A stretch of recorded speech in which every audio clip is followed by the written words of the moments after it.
दोस्तों पेश है आज सच और झूठ। मनोज कॉमिक्स की कॉमिक्स है, ये कवर चित्र है।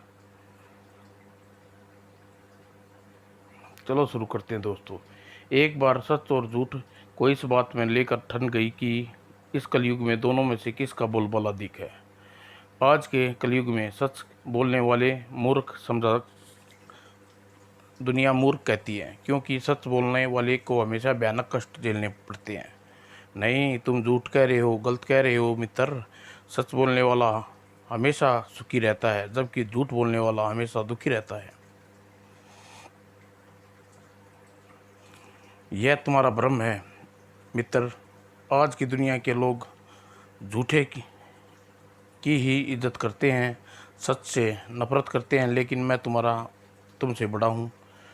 तुम हमेशा से बड़ा रहा हूँ झूठ मित्र। झूठ को लोग हमेशा नीचा देखना पड़ता है।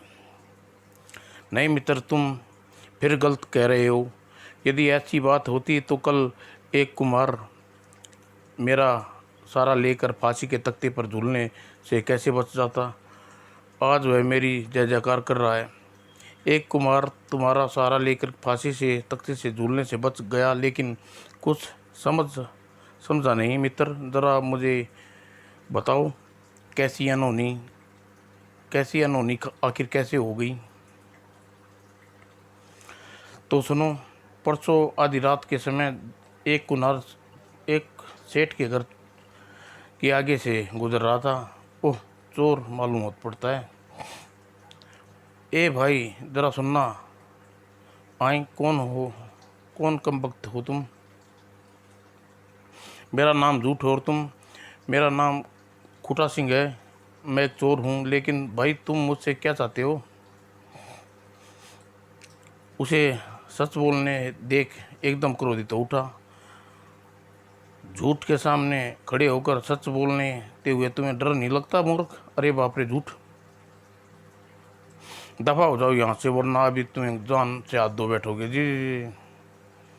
और फिर कभी मुझे दिखाई मत देना, वरना जान बची तो लाखों पाई। और चोर डर के मारे पोटली कहीं घेर कर भाग गया। लेकिन उसके जाने के कुछ देर बाद एक कुम्हार वहाँ से गुजरा। अरे, यह पोटली कैसी। बहुत खूब। यह मूर्ख चोर माला माल आखिर कुम्हार के हाथ लग गया। उसने पोटली खोल ली और कुम्हार की बोझे खिल उठी। आह, कितना ढेर सारी असरपियाँ। मेरी खूब गरीबी दूर हो जाएगी। और पत्नी देखेगी तो खुशी से झूम उठेगी, कहेगी भी बेचारी हर समय पैसे पैसे तरसती रहती है, बहुत प्रसन्न है। लेकिन देखना, वह मेरा भगत है या झूठ सच का।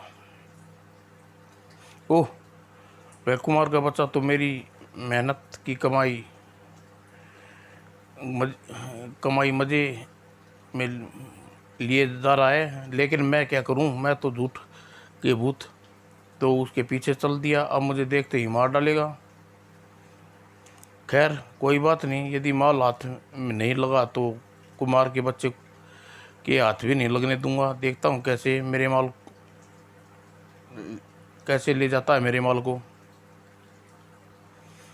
और मैं इस बात को बिल्कुल बेखबर था कि वह चोर जिसे कुछ देर पहले मैंने डरा धमका कर भगा दिया था, वह उस समय मेरे पीछे पीछे चला रहा था। और जैसे ही एक मोहल्ले में पहुंचे, चोर चोर चोर पकड़ो पकड़ो। अरे, यह तो वही चोर है। इतना सुनकर मोहल्ले वाले की नींद खुल गई। वह चोर माल गधे पे भाग रहा है। अरे अरे लल्लू भाइयों, वो मेरा डंडा ला। चोर चोर पकड़ो पकड़ो। अरे बाप रे, यह भीड़ तो मेरी ओर आ रही है। हाय, अब मैं क्या करूं। वाह, वह चोर तो मेरा भगत निकला। यस, यही है वो चोर, पकड़ो लो। यह सेठ जी के यहाँ चोरी की है। नहीं नहीं, मैं चोर नहीं हूँ, मैंने कोई चोरी नहीं की। हर चोर यही कहता है वह चोर नहीं है।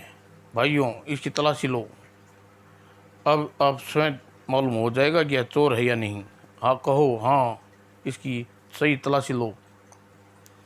और कुमार के हाथों में दबी पोटली खोलने पर, अरे यह 10 रुपया है, यह मैंने नहीं चुराई। यदि तुमने नहीं चुराई तो बताओ, यह ढेर सारी 10 रुपया तुम्हारे पास कहाँ से आई? यह पोटली मुझे रास्ते में पड़ी मिली थी। अरे, यह तो सच का भगत निकला। कमबख्त सच बोल रहा है। अब मैं इसे अपनी मानता समझा कर ही रहूँगा। साला चोर करता है और ऊपर से झूठ बोलता है। मेरे विचार से हमें इसे महाराज के पास ले चलना चाहिए, वही उचित दंड देंगे। हाँ हाँ, ले चलो इसे सत्यवादी की औलाद को महाराज के पास। और वे लोग कुमार को लेकर राजमहल के दरबार में पहुँचे। बताओ, यह धन तुम्हें कहाँ मिला? मैं सच कह रहा हूँ महाराज, यह मैं 10 रुपया मैंने चुराई नहीं है, बल्कि एक जगह पर पोटली को पड़ी मिली थी। अब भी सच बोल रहा है मूर्ख कहीं का। यह झूठ बोलता है महाराज। इसने मेरे सामने नगर के सेठ के घर में चोरी की है। वाह बेटे खुष्टा सिंह, वास्तव में तुम मेरे भगत हो। तुम जैसे भगत ही तो मुझे इस युग में मेरा नाम रोशन कर रहे हैं। मैं ना कि तुम पर नाराज हुआ था। सुनो खूटा सिंह, यदि तुमने समय अपनी आंखों से चोरी करते देखा है तो उसी समय चोर क्यों नहीं मचाया?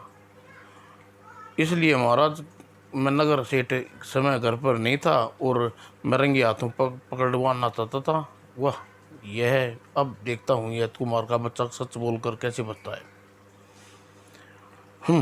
इसका मतलब यह हुआ कि सिर्फ यह चोर ही नहीं बल्कि मक्कार, और हमारे राज्य में इन दिनों जुर्मों की सज़ा केवल मौत है। दया करें महाराज, दया करें। मैं मैं बिल्कुल बेकसूर हूँ, मैंने चोरी नहीं की। क्या सच बोलने वाले का आप मौत की सज़ा देंगे? तुम्हें चोरी का माल समेत रंगे हाथों पकड़ा गया है, अतः तुम फांसी की सज़ा ही दी जाएगी। हाँ, यदि तुमने स्वयं चोरी का माल जुर्म स्वीकार कर लेते हो तो फांसी की सज़ा से बच सकते हो। लेकिन महाराज, मैं जब चोरी की ही नहीं तो मैं जुर्म इकबाल कैसे करूं? राजा एकदम क्रोधित हो उठा। इसका मतलब यही है, यह कमबख्त बहुत ही ज़्यादा धूर्त मालूम पड़ता है। सैनिक को ले जाओ इसे और भोर होने से फांसी पर लटका देना। जो आज्ञा महाराज। ओह सच, आज सच का नहीं झूठ का बोलबाला है। निसंदेह चोर सच में झूठ बोला। वाह, आज देखना मैंने झूठ का चमत्कार। आखिर सच बोलकर मारा गया बेचारा। कुम्हार को कारागार में डाल दिया गया, लेकिन न जाने क्यों मुझ पर दया आ गई। सच बोलकर तुम बच नहीं सकते कुमार भाई। वो बचाना है तो तुम्हें झूठ बोलना पड़ेगा। कौन हो तुम भाई, और क्या कहना चाहते हो? मुझे झूठ कहते हैं। अगर तुम मेरा सारा लोगे तो केवल फांसी से चलने से बच जाओगे, बल्कि सुखी भी रहोगे। ओह, तब मुझे क्या करना होगा झूठ भाई? कल जब तुम्हें फांसी पर चढ़ाया जाए तो तुम सबसे पहले चोरी करने का जुर्म स्वीकार कर लेना, फिर देखना मेरा कमाल। ठीक है, मैं ऐसा ही करूँगा। सच बोलकर तो मैं आज भी पछता रहा हूँ। अगले दिन जब भोर होने पर कुमार को फांसी दिए तख्ते पर ले जाया गया। कहो, ठहरो, मैं अपना जुर्म स्वीकार करता हूँ। वह 10 रुपया वास्तव मैंने चुराई थी। ओह, क्या आई आई, अरे, इसने अपना जुर्म स्वीकार कर लिया। श्रीमान, अतः फांसी लगाना उचित नहीं होगा। मेरे विचार से इसे महाराज के पास ले चलना चाहिए। ठीक कहते हो शेर दे।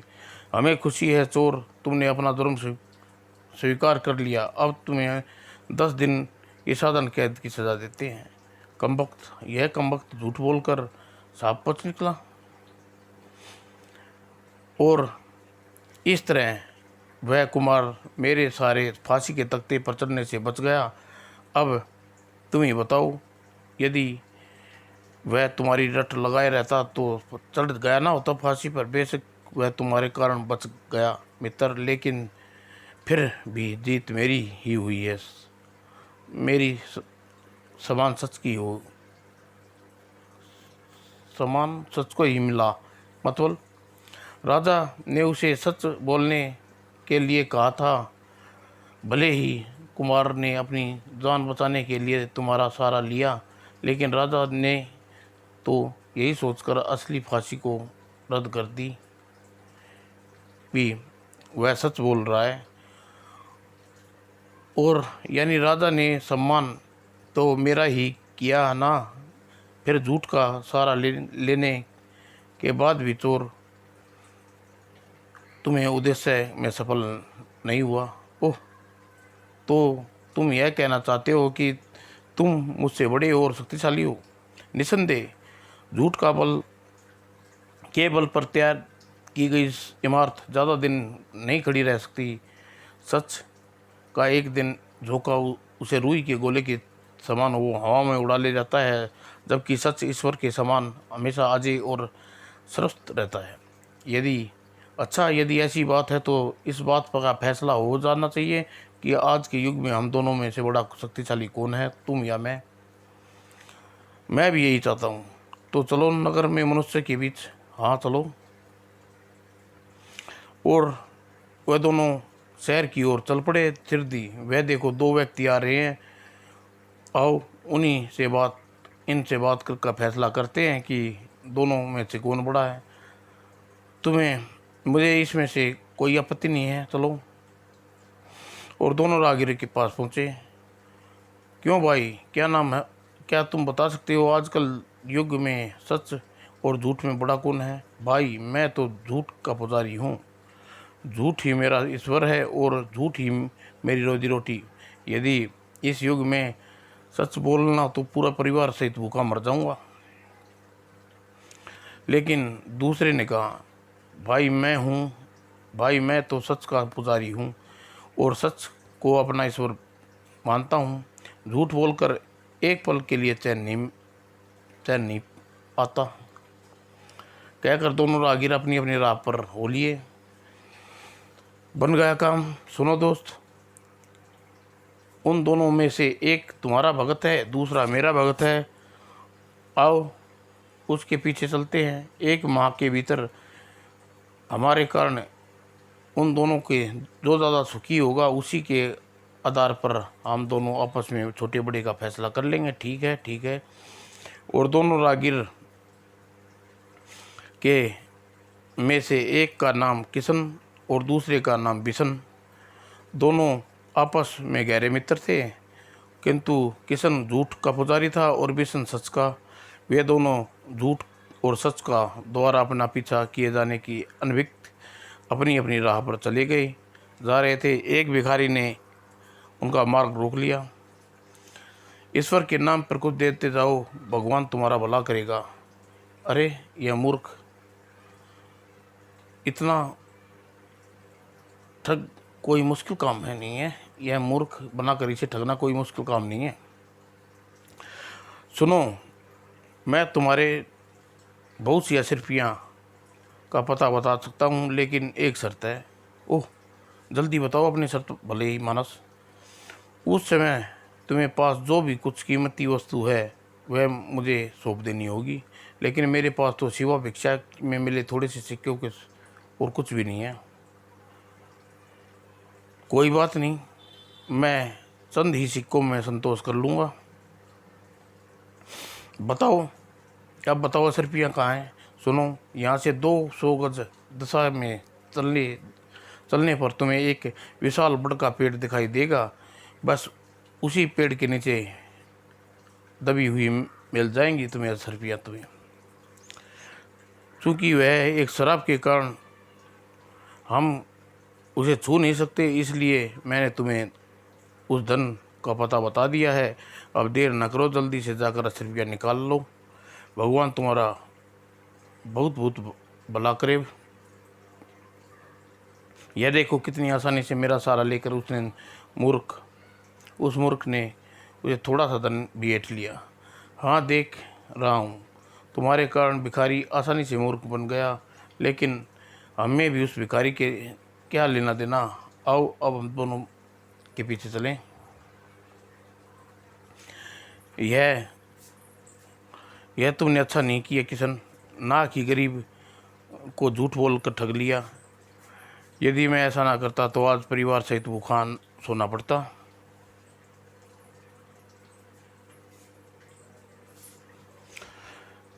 और वह बूढ़ा भिखारी बड़े के पेड़ की ओर न जाकर वह निकटवर्ती जंगल के निकट पहुंचा। अरे, आप तो जल्दी ही वापस आ गए, खैरियत तो है? मजबूरी में लौटना पड़ा महाराज। महाराज वीर सिंह, वास्तव में वह भिखारी कोई और नहीं बल्कि उस देश का राजा चंद्रसेन था, जो छद्म वेश अपनी प्रजा का हालचाल जानने निकला था। किंतु बेसन की बात सुनकर वह लौटो। ऐसी क्या बात हुई महाराज, बताता हूँ।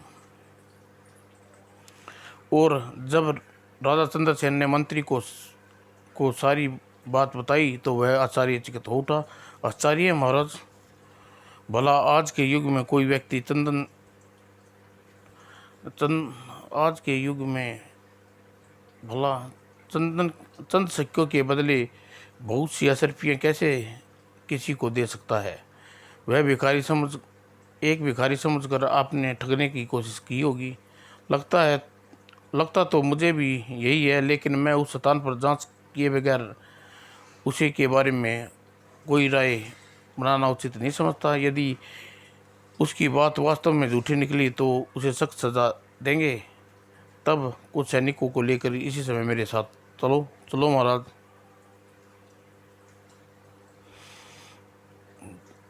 जो गया महाराज। और कुछ देर बाद इसी पेड़ के नीचे बताया था उसने, इसकी जड़ की खुदाई करो। जो गया महाराज। और जल्दी महाराज, यह रहा बड़ा सा संदूक पड़ा है, ओह जल्दी बाहर निकालो। और तुरंत संदूक को बाहर निकाला कर खोला तो इसमें विभिन्न प्रकार की सैकड़ों थैलियाँ रखी हुई थी। लाओ, एक थैली मुझे दे दो, इसमें असरफियाँ भरी हैं। ओह, स्वर्ण असरफियाँ, सचमुच यकीन नहीं आता महामंत्री जी, कोई चंद सिक्के के बदले इतनी स्वर्ण असरफियाँ भी बेच सकता है। ठहरो महाराज, मुझे ये थैलियाँ कुछ रहस्य नज़र आ रहा है। रहस्य? कैसा रहस्य? इन थैलियों को आप गौर से देखिए महाराज, रहस्य अपने आप आपकी समझ में आ जाएगा। ओह, समझ गया। थैली भी विभिन्न प्रकार के कपड़े की है। किसी ने रास्ते में कपड़े का प्रयोग किया है और तब किसी ने महंगे रेशमी कपड़े का है। हाँ महाराज, और इससे उसमें साफ जाहिर होता है कि ये थैली अलग अलग स्थानों से चुराई गई है। शायद तुम ठीक कहते हो प्रधानमंत्री जी, यह धन चोरी का लगता है। किंतु एक बात समझ में नहीं आ रही, यदि वह दोनों चोर थे तो चंद सिक्कों के बदले सारा धन मुझे क्यों दे गए? महाराज, हाँ महाराज, यह बात निसंदेह उलझन में डालने वाली है।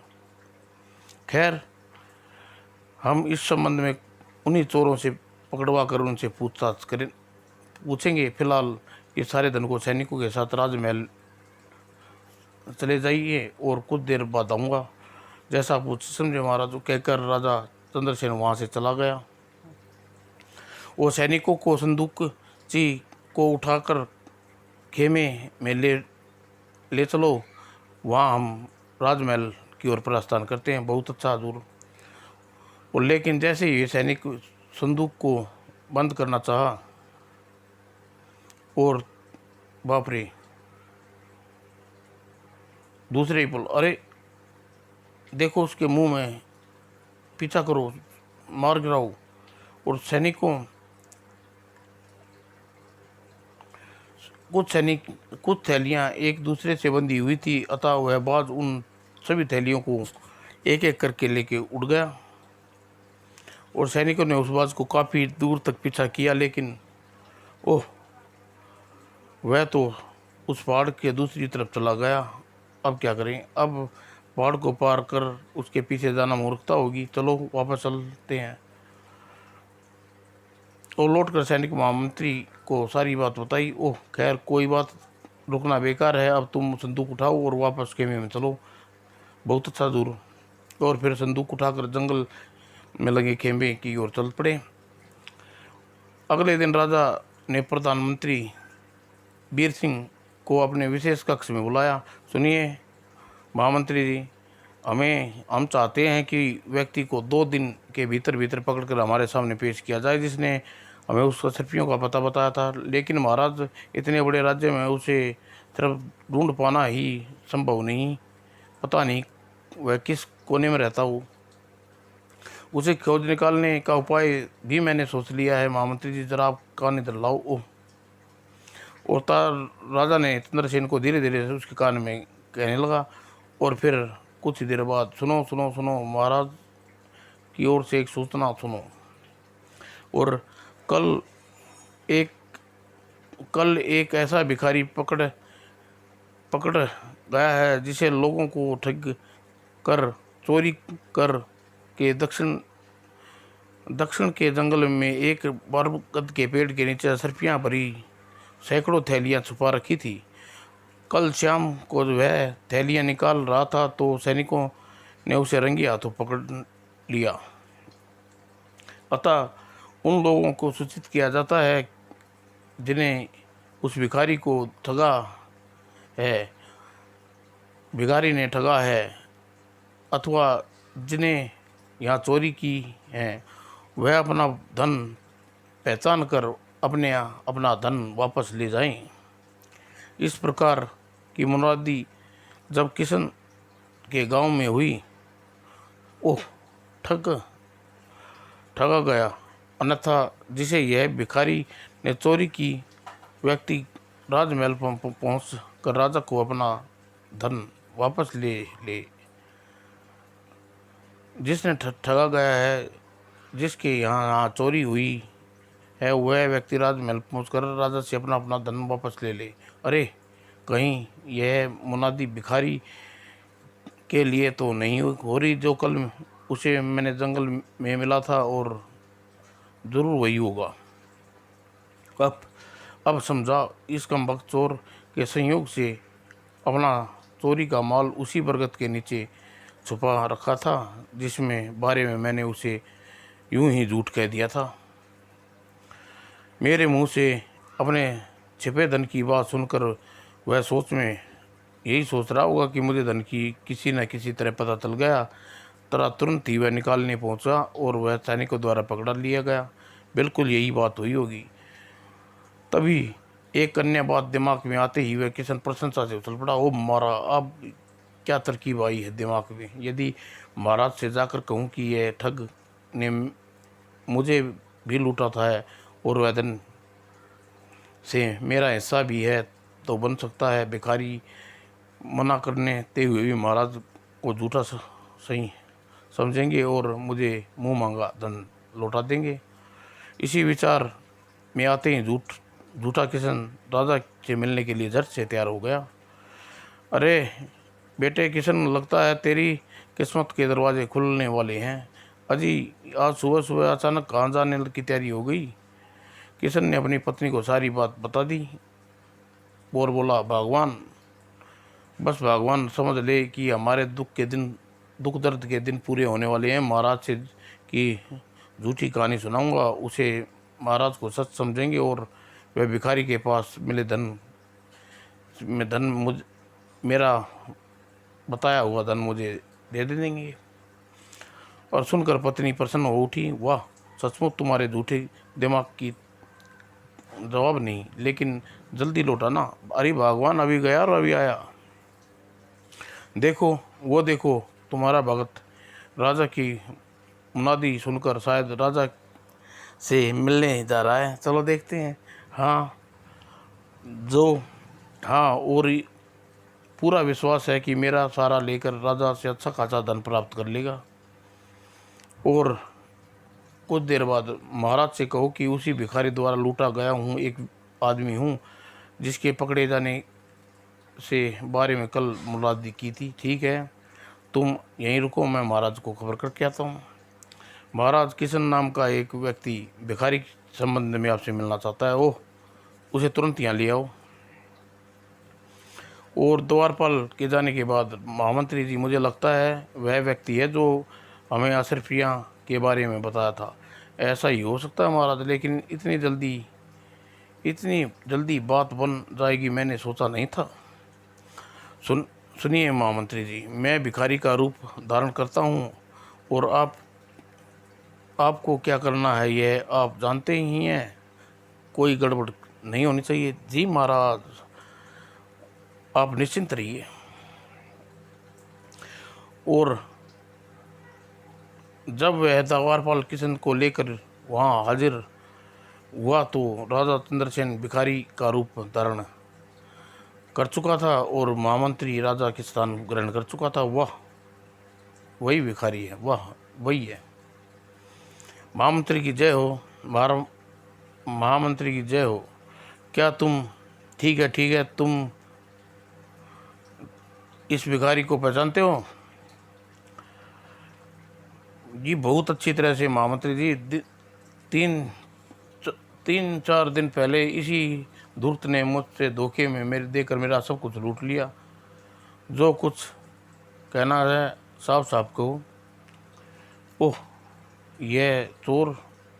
ओह, एक तो चोरी ही नंबर झूठा भी मालूम होता है। महामंत्री जी, आज से 3 दिन पहले की बात है, जब मैं खेत से काम निपटा कर घर लौट रहा था तो मुझे रास्ते में मिला। मैं गरीब का कुछ दान करता जाऊँ भला मानस। अरे बाबा जाओ, कोई और घर देखो, यहाँ खुद खाने के लाले पड़े हुए हैं। और मैंने दुत्कार कर घाटे ही में रहा रहेगा बच्चा। जो मुझे देगा तो तू मालामाल हो जाएगा। मैं कुछ समझा नहीं। मतलब यह है कि यह कोई साधारण भिखारी नहीं हूँ। मैं एक पहुंचा हुआ मांत्रिक हूँ। किसी कारणवश से मुझे भीख मांग कर अपना धन इकट्ठा करना पड़ रहा है। यदि कोई मेरी मदद करे तो मैं उसे इतना धन दे सकता हूँ कि मुझे ज़िंदगी भर कुछ न करना पड़े। विश्वास न हो तो यह देख लो। अरे, यह तो सोने के सिक्के हैं। हाँ, यदि कोई मेरी मदद करे तो मैं उसे हज़ारों सिक्के और उसे भी पैदा करने के दे सकता हूँ। अरे महाराज, ऐसी बात है तो आप किसी दूसरे के पास जाने की ज़रूरत आवश्यकता नहीं है। आप मुझे ही बताइए आपको किस किस्म की मदद चाहिए। ठीक है, तो सुनो, मैं एक सिद्धि प्राप्त करने के लिए एक यज्ञ करना चाहता हूँ, किंतु धन के अभाव के कारण वह यज्ञ नहीं हो पा रहा। तो बिना यज्ञ सिद्धि के बिना मैं धन सिद्धि सोने ही सिक्के हमें नहीं मिल सकते। बस महाराज, मैं समझ गया। आप मुझे केवल कुछ समय दो।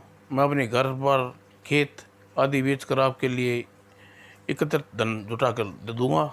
ठीक है, जाओ, मैं संध्या तक यहीं पर तुम्हारा इंतजार करूंगा। जो आज्ञा महाराज। और महामंत्री जी, उसी शाम जब मैंने अपना सब कुछ बेचकर इकट्ठा किया हुआ धन उसके हवाले कर दिया। निसंदेह तुम बहुत ही नेक इंसान हो। जाओ, कल रात तुम्हें इसी स्थान पर मिल लूँगा। उसके बाद तुम सारे दुख दर्द नहीं रह जाएगा। जी महाराज। अच्छा। और महामंत्री, इस तरह जब वह मुझे बर्बाद करके चंपत हो गया, कृपा करके मुझे वह धन वापस लौटाए। मूर्ख, तू नहीं जानता मैं कौन हूँ और तू यहाँ झूठी कहानी किसको सुना रहा है। तुमने मुझे अपना सब कुछ बेचकर कितना धन दिया है? 5,000 स्वर्ण मुद्राएं। 5,000 स्वर्ण मुद्राएं महाराज। महामंत्री जी, खामोश बदतमीज भिखारी के वेश में कल तुम्हें मिलने वाला और कोई नहीं, मैं ही था, यह देखो। अरे बाप रे महाराज, मूर्ख, यह सब नाटक मैं उसी मुनादी मैंने तुम्हें सामने लाने के लिए की थी। मैंने तुम्हें किसी चक्कर में सामने लाना चाहता था, लेकिन अब मालूम हुआ तुम एक महाठग हो, इंसान हो।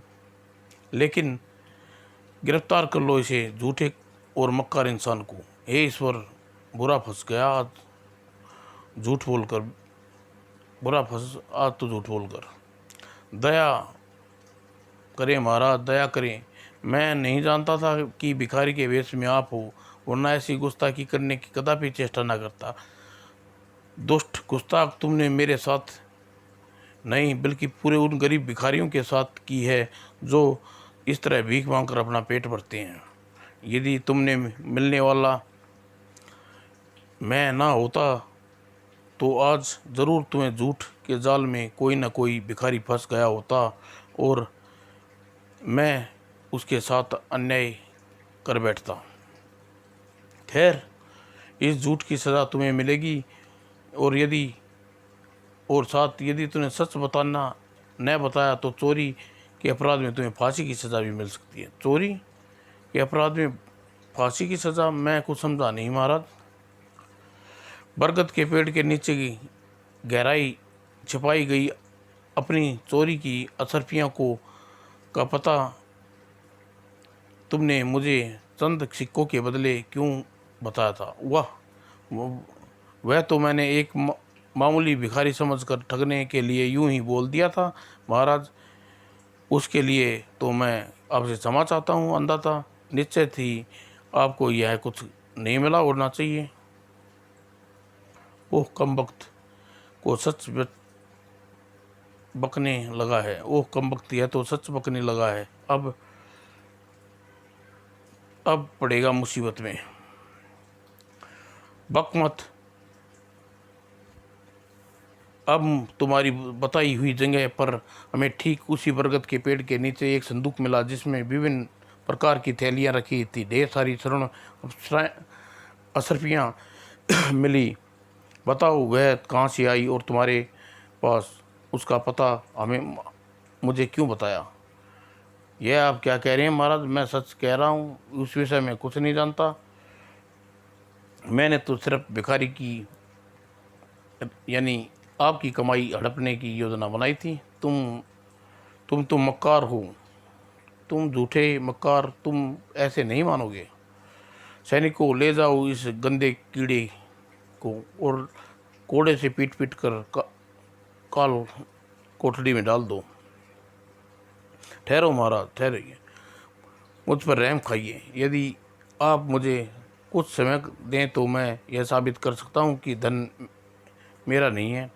ठहरो सैनिकों, क्या तुम यह वास्तव में साबित कर सकते हो वह चुराया हुआ धन तुम्हारा नहीं है? निश्चित रूप से महाराज, लेकिन इसके लिए कम से कम 1 सप्ताह की मोहलत चाहिए। कुछ देर मंत्री विचार विमर्श करने के बाद, ठीक है, हम तुम्हें 1 सप्ताह की मोहलत देते हैं, लेकिन ध्यान रहे यदि तुमने अपनी बात साबित न कर पाए तो तुम्हें सजाए मौत दी जाएगी। मुझे ध्यान है अंदाजा। और राजा ने उसे छोड़ दिया। किशन रोता लगता अपने घर की तरफ चल दिया। ओह, एक बार झूठ बोलकर मैं काल कोठड़ी से सड़ने से तो बच गया, लेकिन 1 सप्ताह में मैं कैसे सिद्ध कर पाऊंगा वास्तव में मैं स्वर्ण असरफियाँ मेरी नहीं है। लगता है यह झूठ मेरी इस बार भी मेरी फांसी पर लटका कर ही छोड़ेगा। किशन उन चोरों की तलाश में लगा रहा। उन्हें उस बरगद के पेड़ के नीचे स्वर्ण असरफियाँ दबाई थी, लेकिन 3-4 दिन बीतने पर उसे हाथ कुछ सफलता नहीं लगी। अब जिंदगी में 3 दिन और शेष रह गए हैं, इसके बाद मैं फांसी लग जाएगी। किशन से कुछ दूरी पर खड़े सच और झूठ किशन की दुविधा देख रहे थे। देख रहे हो मित्र, झूठ तुम्हारे कारण इस बेचारे की क्या दशा हो रही है। बेचारा जिंदगी की अंतिम घड़ियां गिन रहा है। उसकी यह दुर्दशा मेरे कारण नहीं, तुम्हारे कारण हुई है। यदि वह मेरा सहारा लेकर राजा को कह देता कि वह वास्तव में एक चोर है, लेकिन उसके हृदय में परिवर्तन होने के कारण उसने उसने चोरी छोड़ दी और भिखारी को भला करने के लिए उद्देश्य से उसने वह धनास रुपया का पता बताया था, तो उसका कुछ नहीं बिगड़ता, बल्कि राजा उसे प्रसन्न होकर इनाम देते और यह मुसीबत में ना फंसता। झूठ की बात सुनकर सच हंसा। लेकिन मित्र, तुम भूल रहे हो राजा को, जो उसने अपने लूटने की झूठी कहानी सुनाई, उसकी तो उसे सज़ा भुगतनी ही पड़ेगी। कदापि नहीं। उसके लिए वह मूर्ख कह सकता है कि 2-4 दिन पहले जो भिखारी ठग उससे मिला था, शायद मैं अपने कदापि नहीं।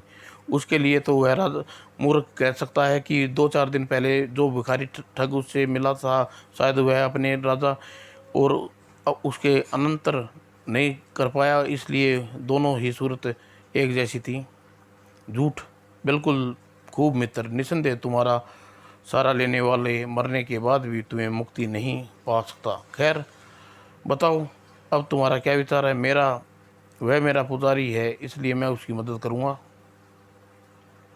ठीक है मित्र, तुम अपने पुजारी की मदद करो, मैं अपने भगत का हालचाल मालूम करता हूँ। 2-3 दिन और मुलाकात होगी। देखना यह कि तुम्हारे पुजारी तुम्हारी वजह से जीवित बचता है या अथवा नहीं। ठीक है मित्र, अब हम 3 दिन बाद ही मिलेंगे। और झूठ अपनी राह और झूठ किशन सिंह की ओर बढ़ गया। यह समझता है सच के बिना दुनिया नहीं चल सकती। जल्दी से मालूम हो जाएगा, आज के युग में उसका कोई चलन नहीं है। झूठ किशन के पास पहुंचा।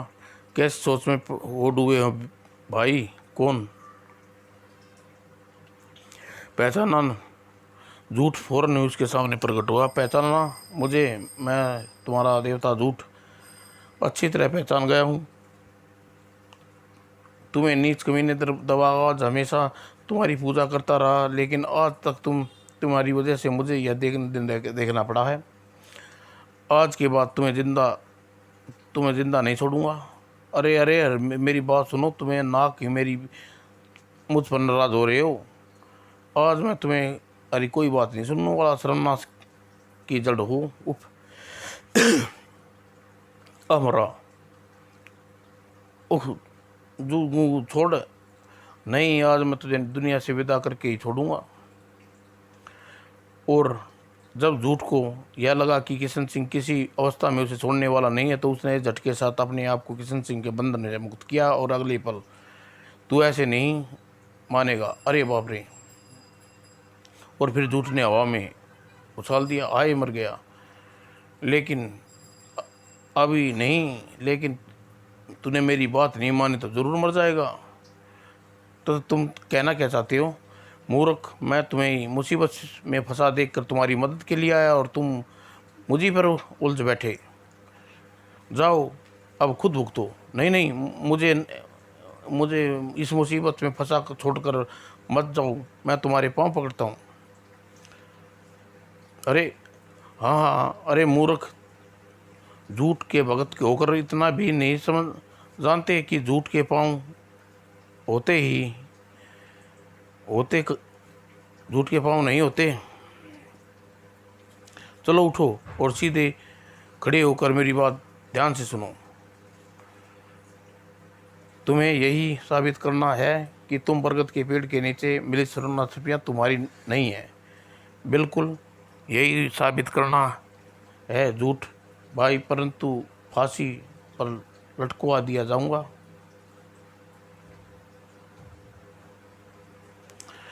तो फिर सुनो, तुम्हारे साथ उस दिन जो दूसरा व्यक्ति सच का पुजारी बिशन था, सारा इल्ज़ाम उसी पर लगा देना।